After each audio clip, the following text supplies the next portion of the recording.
Welcome to Self-Isolation JU. I gotta say, when I first read the script this morning, it's sort of read to me as self-loathing JU, and that's just what we do every day here at Screen Junkies. That's just kind of the name of our game. I want to welcome some of my favorite humans and cats. We have Spencer GIlbert, we have Dan Murrell, and I'm just really delighted that Muffin has chosen to join us once again today.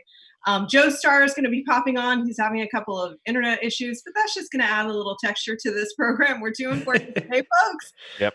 If you have questions for Muffin, I would address them in the chat. We will make sure to get to Muffin. I have some specific questions for Muffin later today. My cat is not being as participatory. Disappointed parent, a little bit. We'll That's see if okay. she joins us later. I have the child over here too, over this. The child. shoulder. Oh yes, Yeah. the child. Oh my God! You have all the cute in one shot, man. Yeah, I know, right? Come on, kitty. All right, let's get into it. We have actual news to talk about today a little bit. We have the eternal struggle between the Avengers, Endgame, and Avatar, in which Disney wins and everybody else is also entertained. I don't know. Right. Hit that like if you like us. Please like us. I'm just kidding. It pushes the video out to more people, then they'll watch the show, then we can keep making the show, and hopefully you enjoy that. We thank you, and because we love you so much, we're going to have a giveaway later today, which will come up after this. Via THR, and we talked about this a little bit yesterday, Dan, as China prepares to start reopening theaters after months of closures, all 4 of Marvel's Avengers movies are going to be re-released in the coming days and weeks, and joining the effort will be blockbusters including Avatar and Warner Brothers' Nolan films Inception and Interstellar. The blockbusters haven't received official release dates yet, but according to the THR, they will be made available to movie theaters as soon as they have the DCPs, and that's basically the file that they need to run them in the theaters. So, in a follow-up article by Forbes, they noted that the performances of these re-releases could once again heat up that box office battle between Avatar and Avengers Endgame. Endgame's current worldwide total is 2 million and a whole bunch of other numbers, and Avatar is 2 million and a bunch of other numbers, but it's very, very, very close. Yeah. 7 million and change, tipping towards Endgame. So Avatar made 202 million in China from its 2009 release, and Endgame made 619 from the 2019 release. So it'll be interesting to see. Dan, are you doing okay there? Somebody Yeah, else no, with you? I'm good. I'm good. What Sorry. happened? What was he doing? I think you have a visitor. No, we're working from home. This is part of working from home. What happened? What did I miss? You need to put like a "we're live" spotlight on your head or something like that. What happened? What happened? It was just a little off-camera chatter. That's all. Don't worry about it, Rob. Oh, I want to know. I want to know. This is what makes it real, you guys. Oh my God! Yes. Joe's back! Yay! I'm so sorry. Welcome back, Joe. I gotta say, Jonathan Moulton, who's the person running this for us, I thank you. You're awesome. I would make one request. Can you switch Dan and Joe, because Muffin is currently out of frame and I just can't have it. Oh, that's good. And I don't think the people want that, if I'm honest. So I just spilled out a bunch of numbers and facts and figures and things about Avatar and Endgame. Apparently, so there was some camera chatter for Dan. I want to hear what those insights were when they come in. Let's talk about that race. First of all, I guess for me, I'm not really kidding when I say at the end of the day, this really doesn't matter at all, because at the end of the day, Disney is going to win.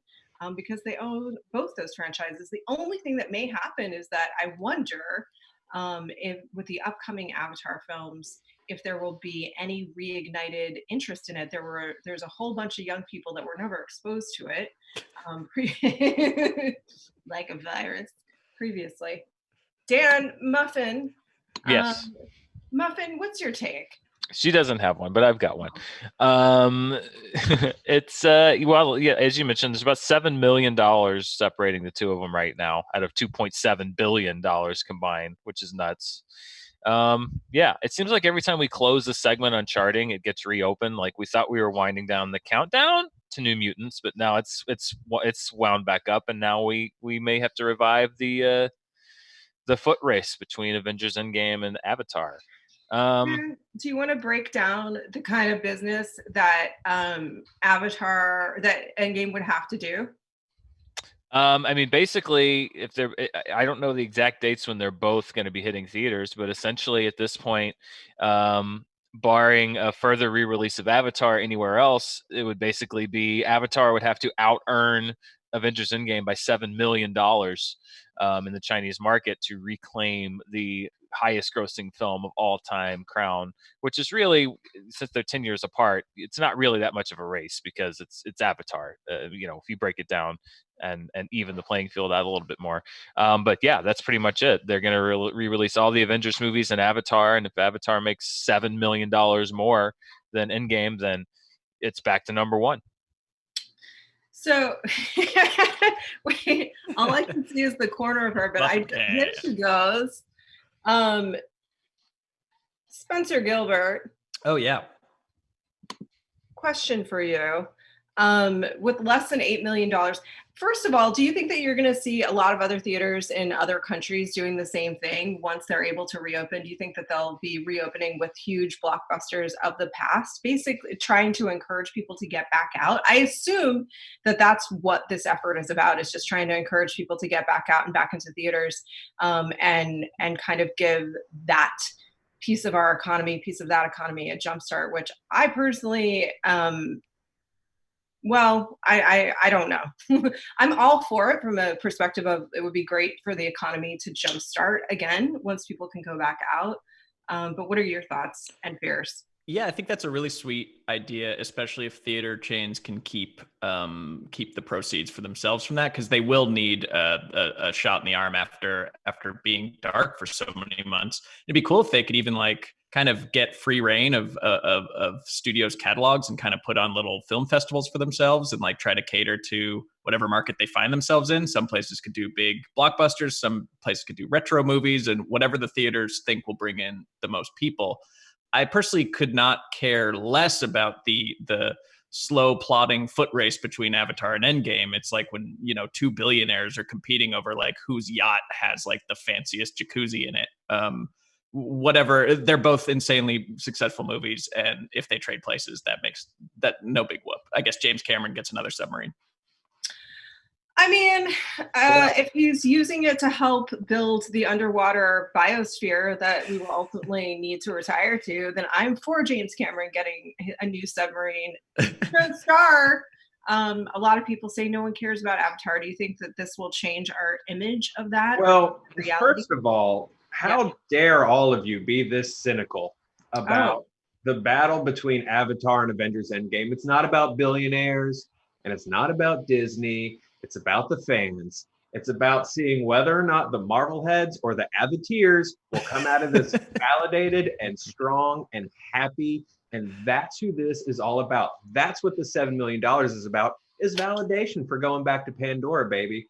And, we spent a long time making fun of Avatar, but when the world's falling apart and we can't leave our homes and suddenly the world's in need of a stimulus, look who we come crawling back to. We go crawling back to Pandora.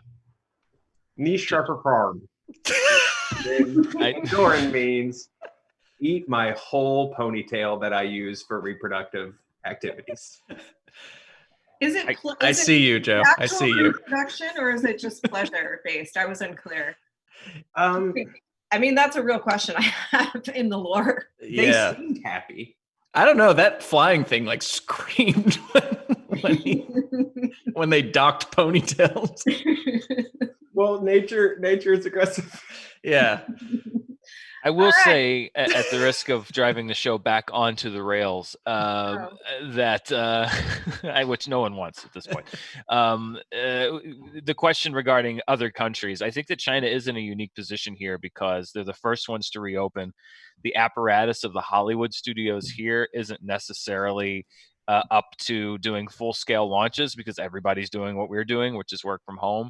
And so I think, I think you could see a replication in part of this for other countries, but at the same time, for example, when domestic theaters open, when U.S. theaters reopen, I think the studios here are going to be more than ready to put out the stuff that's already on this calendar, B was scheduled and has been pushed, I think you're going to have more product ready to go, particularly here when we reopen, whereas China is in the situation of not necessarily having a lot of the big studio films because they were either already pushed off the schedule, or the studios here are probably not ready for a big global push, because most of those films haven't even been given another release date, like Mulan.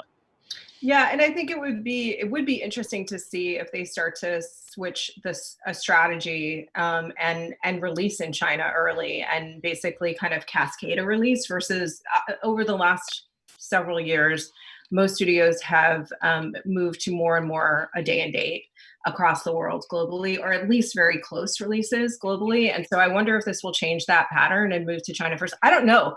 And I think this is like kind of a soft test just to try and get people back into theaters once they're able to go back out. But I've been talking to some friends, and obviously everybody in the entertainment industry is trying to prognosticate about what's going to happen and where we're headed. And there is a hope, I think, not only in theaters, but also in the hospitality industry and vacations and things like that, that once the quarantine is over and people feel at liberty to do things like travel and go to restaurants and go out to theaters, that hopefully there'll be a spike and a boom, as long as everybody has the resources to do that, which is why keeping people financially solvent in this time is so important. Then they can jumpstart the economy versus other recessions or depressions where that's much, much more of a long tail. So who knows? I'm not an economist by any stretch of the imagination, but anything that gets people into theaters or hospitality or traveling or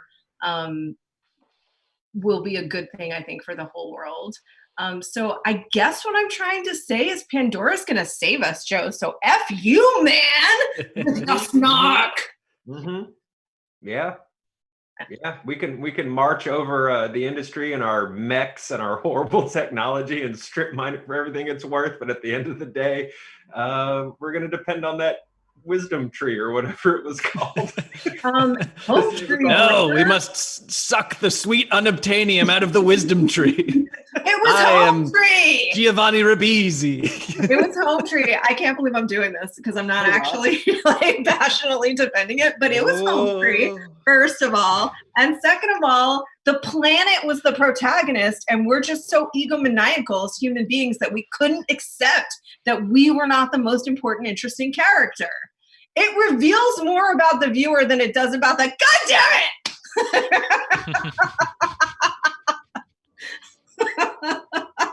Hey, sorry, just felt like I needed another connection to nature. Spencer's killing it with the background stuff this week.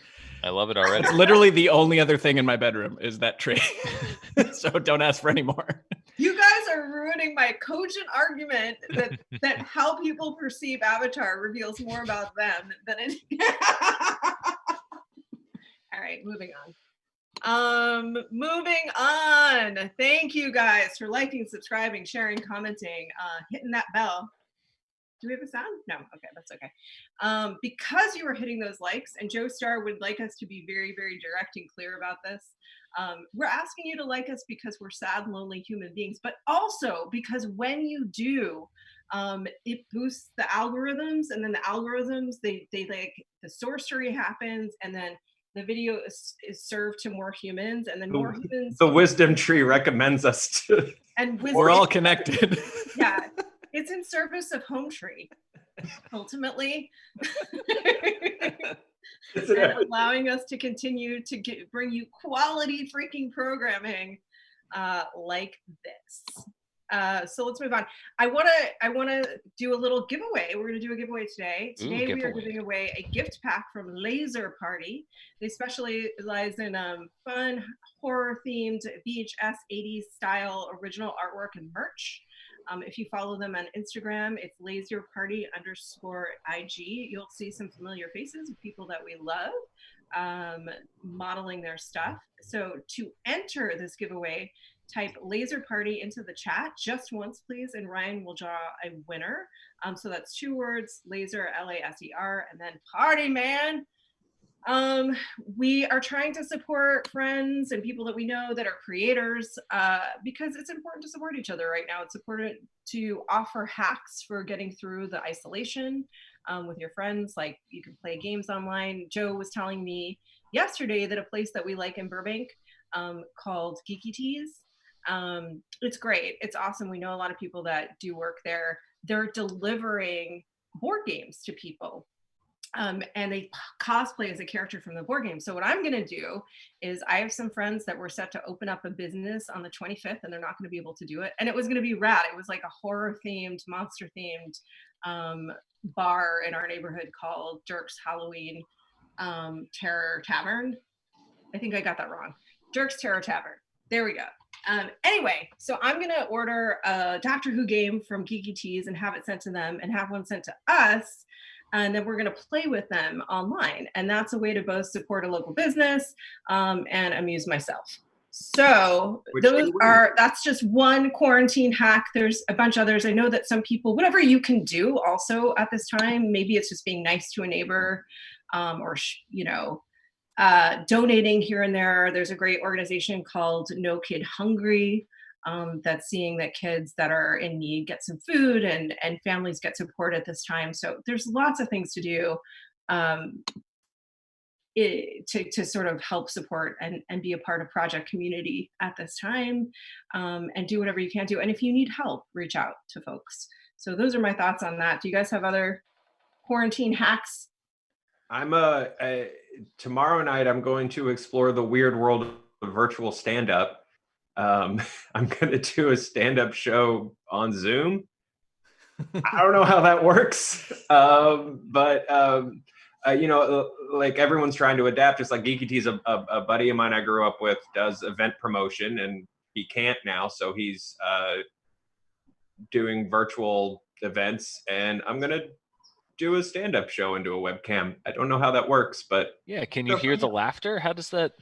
I don't know if everyone's going to be muted, or if I just have to respond to them in chat, going ha ha ha ha ha ha ha ha. Can you download like a brick backdrop? Yeah. Oh, definitely. Yeah. Can you get a guy to play the Seinfeld music underneath your entire set? So it's just like, and then when you make a setup, it goes. Yeah, live accompaniment is what I'm suggesting. I think we're gonna do it. I think it's gonna happen. I like it. Yeah, that'll be weird. Let us know how that goes, because it feels like it could go either way. Like you could just full on just go Arthur Joker style in your mind, hear uproarious laughter every time you say anything, and then like leave it feeling like I freaking killed it, man. Yeah. Or it could just be really unnerving. Yeah, I'll tweet the link out. Best case, it's great, and then worst case, everyone just sees me fall apart on the internet in real time, which is what we do every day anyway. I think that's slowly what all internet programming has turned into over the last 3 weeks. That's completely fair. All right, so quarantine hacks, keep them in mind. List yours in the comments below, ways that you're kind of getting through it, staying happy and sane, connecting with people, but also just some ways that we can help support people that need it right now. Like you can buy, I keep calling it a coupon because I have no idea why I keep calling a gift card a coupon. Like, why do I keep doing that, Joe? I don't know. That's what you did yesterday too. All day, I know. So you can buy a gift card if you have like a nail salon or hair salon that you go to that you like. Obviously you can't go now, but you can get a gift card and then use it later, give it to a friend. That's another way to support a local business. Okay, we should talk about specifically. Speaking of jobs and supporting local businesses, guys, I'm so excited. MoviePass won't stay away. It's just a little like a herpes virus. So it posted new jobs listings. And let me tell you how I know this, because Ryan dug them up, which only tells me that Ryan's looking for a job. But that's yeah. fine. What's Ryan doing looking for job listings? Ryan is there a director of marketing? No, Chloe's the director of marketing and will always be the director of marketing. Marketing. Ryan is looking to leave us to be a director of marketing at MoviePass. So apparently, look, this is, by the way, I am all for new jobs right now. So this is great. But they're posting job listings in New York. And they are trying, I guess, the parent company is selling off pieces of the business one by one. This is actually very sad. they sold apparently Movie Phone to an LLC, a smallish LLC, for a very, very nominal number. So they perhaps are closed a deal for MoviePass, and that's why they're making job listings, that this new owner would be trying for a comeback. But is that possible at all, Dan? I mean, we've covered this, I feel like, for the last, 200 years? Yeah, it feels like. I mean, I think this is now 2 studios and now home studios that we've been covering this story. No, not in the sense of like a subscription film ticket business as they were. No, there's not going to come back that way. Now, if somebody wants to buy that name because it's a notable name and turn it into something else, they're more than welcome to, I suppose. But the idea of MoviePass being a viable subscription service, unless they go all the way back to the beginning and they have like a reasonable price structure that works for them, no. But it is a name. It's a name that people recognize. Now, they associate nothing but horrible service and non-functionality with it, so that's bad. But it's recognizable, so that's good. It's like the Homer Simpson thing, That's bad. That's good. But this a little bit brings us back to our earlier topic, which is essentially, is this something that in the right hands, because they failed so abysmally before, but AMC, for example, was successful in creating, I am a member of AMC Stubs, the monthly program where you go see X number of movies a month. Is this something in a time where we're going to want to try to get people back into theaters? Would this be something that would have more success this time around with somebody who was, say, like, not insane at the helm? Maybe. The problem is that you want to offer good value, which AMC is in a position to do because they own the theaters, and so they benefit. If you don't own a theater, it's hard to figure out a way to do this kind of subscription model that's a good enough value that people will want to feel like, taking advantage of. That was always MoviePass's problem. It was a great deal, but it was unsustainable. Yeah, I mean, but we said that day one. I mean, do you remember? Pull the tape. Day one. This model does not work. It can never be profitable. Like, it can and will never be profitable. Yeah, I do think it's interesting, and I'm curious what the new owner will try and do with it, particularly right now. But Spencer, I'm going to bring us back to going to movies in total, because you said you probably wouldn't go for quite some time post quarantine. Is that right? Yeah, I don't want to be the first one back.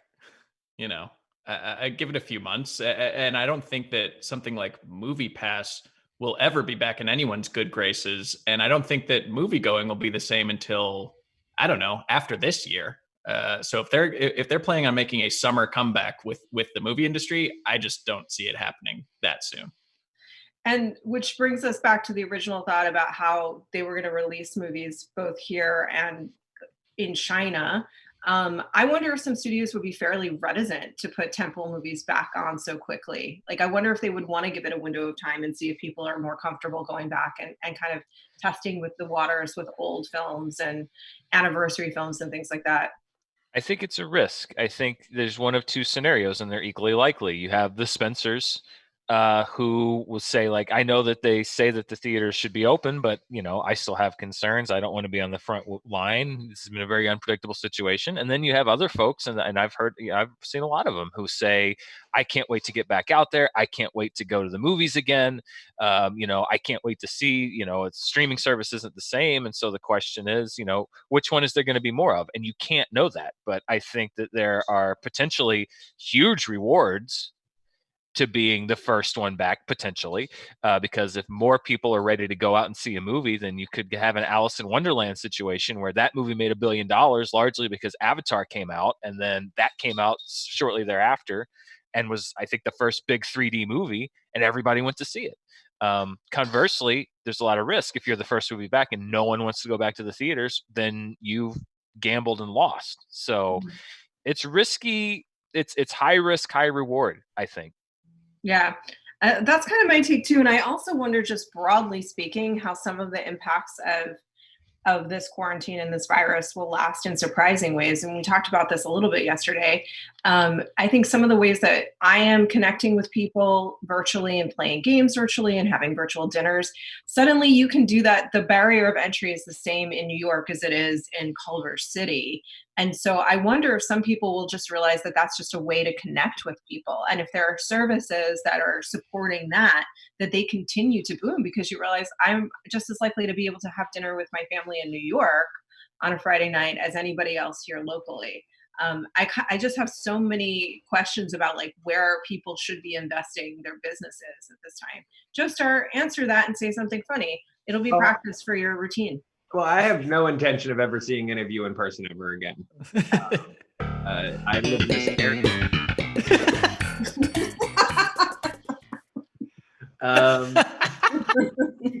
Oh, that was perfect.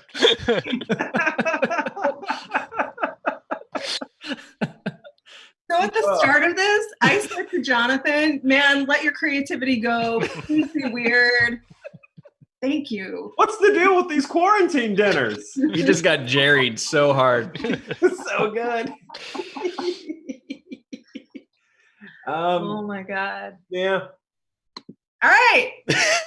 Okay, there's no coming back from the that. answer Sorry. is Joe never wants to see any of us in person ever again. That's the answer. To your Yeah, I question. mean, but I just figured that was true before it was a forced issue. Like I was just presuming that was just how you felt. Fan questions. Geeks with Shields. Well, we're kind of on this topic a little bit. Geeks with Shields asked, how are you all handling the quarantine? And a lot of follow-up for what are you watching at this time? Roth will start. I will start. Great. Do you want the real? Should we do the real answer to that, or the No. the Yes. I have one yes and one no. Dan. Let's say yes. This is an honest show. Okay. That's what we do, right? Honest. Yeah. How am I handling it? Sure. Up and down, honestly. Like on Tuesday, for some reason, that was the day. I was so busy in the first 2 weeks, like 13, 14, 15-hour days, just trying to figure out our production and how we were going to work from home and like sales meetings and pressure that I just like wasn't able to take anything else in. And then on Tuesday, which is now 2 days ago, supposedly, people tell me. Allegedly, yes. Allegedly, that's 2 days ago. Every day is 1 year. I woke up and made this mistake. So here's some suggestions. Don't do what I did on Tuesday. I woke up and checked the news and went on Twitter at the same time. And that was the first thing I did. And the whole day, the tone of the whole day was set from there. And because what I saw was like some of the extreme, like the really ugly reactions that are happening, where I don't want to believe, and I don't believe that most people are coming from that place. I want to believe that we're all going to like dig in and do the best we can and find ways to like see each other through this time.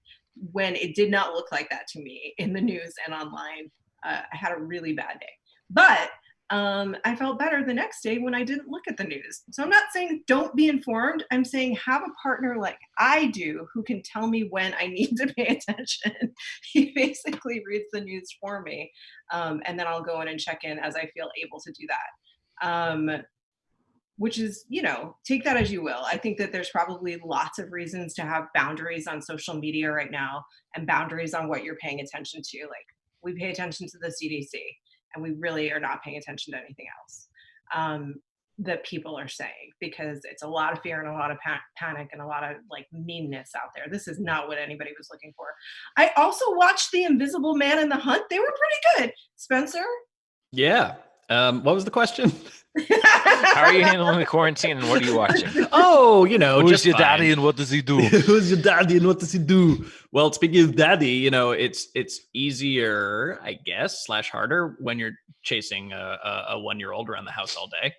That's a great distraction, I guess. And I would recommend people. It's a good time to foster a pet if you have a void in your life right now and you're not going anywhere for a while. Oh, Roth is going to get the cat.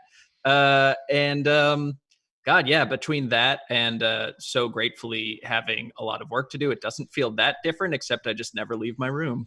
So that's, I guess there's still an illusion of normalcy here. Nice. Molten, cut to Roth's cat, please. And as far as what I'm watching, just the TV shows still going that I'm loving right now are Devs. I think Devs is incredible. Better Call Saul and Curb Your Enthusiasm. Like that's all appointment television for me right now. I'm a creature of habit, so it's been a tough adjustment for me because I got my patterns and now this is very unstable, a lot of instability. So that's been a struggle. What am I watching? A lot of stuff for Honest Trailers, both current and future. So that occupies some time. And then all those shows sound great, Spencer, but Mara and I are taking this time to catch up on the seasons of 90 Day Fiancé before the 90 days that we did not see, particularly because there's one participant named Darcy who is currently having big time troubles with her boyfriend Tom in England, but had a previous relationship with this guy Jesse in Amsterdam that they always referred to, but never really we never saw it. So we're going back to watch those episodes. Whoa. And it's interesting because we'd only heard of it in retrospect, but watching it in real time, I think it's a little bit different than how it had been presented on the air. So there's never more prestige television to watch, but we are spending a large chunk of time on catching up on old episodes of 90 Day Fiancé. It's high stakes drama. It is in itself prestige. Joe Starr. Everything's weird, and everyone should make sure that they take the time to accept that it's weird, and if you feel weird about it, that's okay. No one has to get prison swole in the next 3 days. If you just want to be scared and nervous about this, that's perfectly fine. But if you need a beacon of hope in that time of being nervous and scared, I'd like to talk to you about a show called Tiger King, which is my life. It is the new true crime drama series on Netflix. It explores the world of private big cat owners in America, and leads with the fact that I didn't realize there are more big cats. There are more specifically tigers alive in captivity in the U.S. than there are in the wild by like 5,000 or something. We're number one. We're number one. USA. Oh God, the humanity. This is where I'm going to spiral again. That's it. Done for the rest of the day. You know how like Christopher Guest will take like a really specific thing like dog pageants or fucking like folk music, and he'll just really deep dive in. It's like him and the Coen brothers decided to make a crime doc together. Every 2 minutes of it, you'll go, what? And it just doesn't stop. It's about a man named Joe Exotic, who is a polygamist, gay redneck with a mullet in Oklahoma who owns a tiger zoo, and it gets weirder from there. Also, he's a country singer. Can I ask you a question? Governor. Everyone was talking about Tiger King, and I was going to watch it, and Caleb wants to watch it. Okay. But I'm afraid that it doesn't go well for the cats.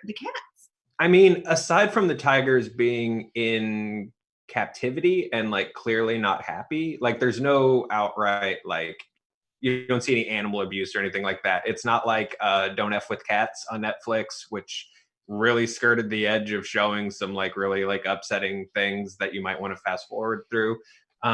So aside from the cats like being in captivity and you as a person being like, that's not where they should be, I don't think it does. But that's not where they should be. It is not. It is absolutely not. Disrespectful. That's a tiger. How dare you? And also, anytime you get too worried about it, they'll cut to another country song by Joe Exotic, and you'll forget about it. There he is. Look at that man. Look at that beautiful man. Joe Exotic 2020. All right. Well, I warned you guys that I probably shouldn't give the real answer to that question. I think a lot of people are doing stuff like catching up on like The Wire, which is a thing that I feel like a ton of people are like, it's the greatest show that's ever been made, but very few people actually watched it. And I think that's cool. I personally am like, I'm with you, Dan. I'm like, is there a cooking show I can tune out to or something very like light? Although Salt is really the greatest show on television. I did start Love is Blind. If you need something trashy to watch, it's worth it. Okay. All right. Nailed It supposedly returns on April 1st. That's what they say. I got an email yesterday that said a new season of Nailed It. Now, that's a weird day, so I hope they're not messing with me. But that's that. great fun viewing Yep. for your quarantine. Omar and I will be tuned into that one. So speaking of trash television, we will end this on saying, have you guys been keeping up with The Masked Singer? Yes. Oh, I just remembered we haven't had time to talk about Sarah Palin. I know. We haven't talked about it. And okay, first of all, 3 things. Our world is so insane right now that Sarah Palin dressed as a bear and came out and saying, I like big butts. And it was the 4th most talked about thing that day. That's A. That just tells you are definitely in the apocalypse. Like that was a blip on the Twitter radar that day. That's it. So we need to get into that. But 2, I had an actual nightmare about Night Angel. She is the thing that are woven from the dreams of small spiders. She is absolutely terrifying. And 3 is I need everybody on that show to stop trying to do the voice sentimental. This means so much to me, but you are famous already. Get out of here in your mask being like, if I make it to the finale, it's going to change my life. It better not. This dumb show. Oh my God. They're ruining Gotta look up this Night Angel thing. Oh God, that's horrifying. Right, isn't it? Oh my God. Horrific. I'm not gonna look at Night Angel. I just don't. Oh no. I had my first old man moment last night because they took the mask off and I was just like I have no idea who that person is. But they seem to be like a very big celebrity. So who was it? Just not to me. Her name was Joe. You might know. What was it? JoJo. Bizarre. Hang on. I wrote it down. It was like JoJo Lollipop. Now you guys are just making up. Oh, JoJo Siwa. That she's like a children's YouTuber. Like yes. Yeah. I knew who Tom Bergeron was, but JoJo Siwa, no idea. Tom Bergeron is a television legend. Is somebody coming in, Spencer? Oh, yeah, in and out. Sorry. Yeah. All right. In any event, so Dan, are you and I the last ones standing that are still watching this program? On this show, perhaps. I think I've been out this whole season, unfortunately. They give me room to miss you, Masked Singer. Don't come back so fast. Yeah. Honestly, they're back bigger and bigger. On the moment Sarah Palin jumped out, I would have been off. That would have gotten me in. I mean, that's when I thought, I've made a huge mistake because now anybody could be under there. Yes, once Sarah Palin came out, and then it ended with her without the head, but still in the rest of the bear costume doing Baby Got Back. And usually they cut away during the credits, but then like the credits are rolling and they show the whole performance. And Mara asked, she's like, wow, they're showing the whole thing. I'm like, yeah, of course they are. When are you ever going to see this again? You're going to see someone who was potentially a heartbeat away from the presidency in a bear costume singing Baby Got. Yes, we're going to watch this entire thing. And then it rolls into Lego Masters, which is another great show. That's some feel-good viewing, by the way. That the answer to the question, when are you going to see somebody a heartbeat away from the presidency dressing up as a bear and singing Baby Got Back, the answer may surprise us about how many times we will ultimately see that in our lifetime. Do you think Pence is going to do that in however many years? We'll see him on The Masked Singer doing, I think nothing's real. I'm pretty sure I've been in a fever dream for a number of years. He'll have to be in a 2-person. I think there's powerful glitches in the simulation that have been happening. I can't wait to see Sorry, Joe. I can't wait to see Steve Bannon do like the Whisper song dressed like an ostrich. It's gonna be great. Wake up! Get me out of this nightmare! Get me out of this nightmare! We should play this game. We should put into a hat. We should have a hat of celebrities. We should have a hat of songs and a hat of costumes, and we just pull out random things, and that's Masked Singer. Oh God, in the show. I'm gonna beat that deficit up. Okay, I'm leaving. Bye. I think we should play the Masked Singer game. That's what I think we should do. I tried to do a funny background, and my computer told me it's not good enough to do it. I got one for America. All right. Salute to our fans remaining. Yes. Jonathan, please end the show. See you tomorrow. See you tomorrow. Bye.